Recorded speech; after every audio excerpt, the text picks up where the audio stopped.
I don't think government's very good at delivering anything, the mail or any services. I don't think they're good at fighting wars. I don't think they're good at delivering welfare. And so I don't agree with the system at all. And I basically don't believe there's a proper understanding of what rights are. Because this whole argument, Republicans and Democrats assume people have a right to stuff. They have a right to care, and they have a right to a house and a right to a job. And as a constitutionalist and a believer in individual liberty, I don't approach it that way. You have a right to your life and your liberty. You have a right to work hard and keep what you earn. But once you say you have a right to something, and government's going to give it to you, they never ask the next question. Where does the government give it? They have to violate somebody else's right. Government is supposed to be established in a free society to protect rights, not to divvy up the loot and shift things around. So this demonstrates a complete different understanding of what rights are and what the Constitution says. You are a living example of sort of an anti-establishment, sometimes contrarian, the libertarian streak you have in you, not always in agreement with your own Republican leadership in the House of Representatives. And yet, in this anti-establishment climate in the country, even you have some Tea Party primary opponents perhaps running against you back in Texas. Is that a good thing for the Republican Party and the conservative movement? Sure, I think so. We've already had our primary, and I think people see opportunities. Of course, I got 80% of the vote in my primary. So, but no, I think it's an expression, and people might make misjudgments politically, but I think that's very healthy. That there's another party, and the party is the party of the people. It's not truly a party. But what they're seeing, there's no difference between Republicans and Democrats. Democrats are elected for one thing and they don't do it. Republicans are supposed to do the other, and they don't do it either, and the people get pretty upset. And yet someone else who has tried to tap this sentiment as you have, and you noted you have succeeded, even despite somebody running against you, is Sarah Palin, the former vice presidential nominee. And she has gone to the Tea Party convention. She thinks it's a good thing, as you do, to have some energy in the democracy. But she also says that if the primary candidate, as in your case, loses, that they have to make a choice. And she puts it this way: which party reflects how that smarter government steps to be taken? Which party will best fit you? And then, because the Tea Party movement is not a party, and we have a two-party system, they're going to have to pick a party and run on one, R or D. Is she right? Do we have a two-party system, or should they look to do more? Well, she fits my answer to that question, because I tell people, do what they want to do. If that's what she thinks, fine.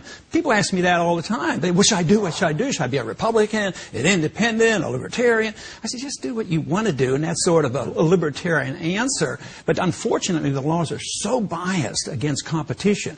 If you come to the conclusion that Republicans and Democrats aren't too much different from each other, then there are no choices. We don't have really good democracy in this country, because if I want to run as a third party, I wouldn't have been before. I wouldn't have been in those debates. In 1988, you were the Libertarian candidate for president. In 2008, I do. In 2008, that was my first presidential campaign I covered. In 2008, you ran as a Republican in the primaries. What about next time? Will Ron Paul run for president again? And would you, in this climate, will you sense the disconnect with both parties, would you say, you know what, let's try to do the third party thing. I'm going to run as a libertarian. I dread the thought, and I get asked that question all the time, because it's a gruesome thing. And yet I have a lot of people, and my big surprise has been that the momentum of what we were doing in the presidential campaign, I thought, the next day it would be over and done with, and nobody would ever ask me another question. But the campus rallies that we have now are bigger than ever, more enthusiastic. People are looking for answers. And I'm sort of in between this thing, not, You say you dread the thought, but that wasn't a no. No, it isn't a no, because there's so many people who ask me, and they get enthusiastic. It's more like, how do I do it without offending them? But I wouldn't look forward to it. I haven't said yes. That would be a tough decision to make under these conditions. Let me ask you in closing. You're 74 years old, I think. Is that right? Something like that. Something like that. I stopped counting too. You feel younger and you act younger. And yet you are one of these innovative people in this world. We're launching the show today in the online community. Right. And you're one of the innovators in online politics.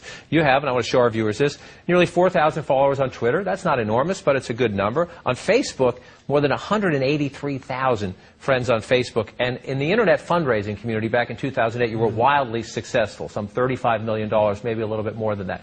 In closing, let's talk a little bit about that. How has the world changed in your time in politics, and how important And what's the next generation of this online internet politics? It's all been positive, unbelievable. I'd like to take the credit that I was the organizer. No, it's the spontaneity of what we have, and that's the internet. And those individuals who like the message would just get together, like the fundraising we had. We had $6 or $7 million raised in one day and broke all records.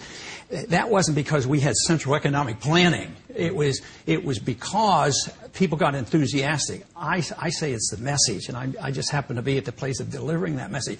But people are looking for something, and they see that I talk about personal liberty, personal responsibility, free markets, sound money. People are very interested in the Fed. I'm shocked that there's so much interest. And I talk about a different foreign policy. And when you talk to especially the young people, it makes a lot of sense to them when you talk about personal liberty. And when you talk about, I'm not going to go up there, I'm not planning to give you a lot of stuff, they don't care because they know the government can't deliver. The government's bankrupt. That's what is the problem on the Hill, is nobody admits to bankruptcy. That's why this whole debate on medical care, the people think it's so foolish. And endless war and endless welfare, and we're going to raise the national debt this year, $2 trillion. The people understand that, but there's very, very few on the Hill that have the vaguest notion what that really means, and it means trouble for this country if we don't straighten up our act.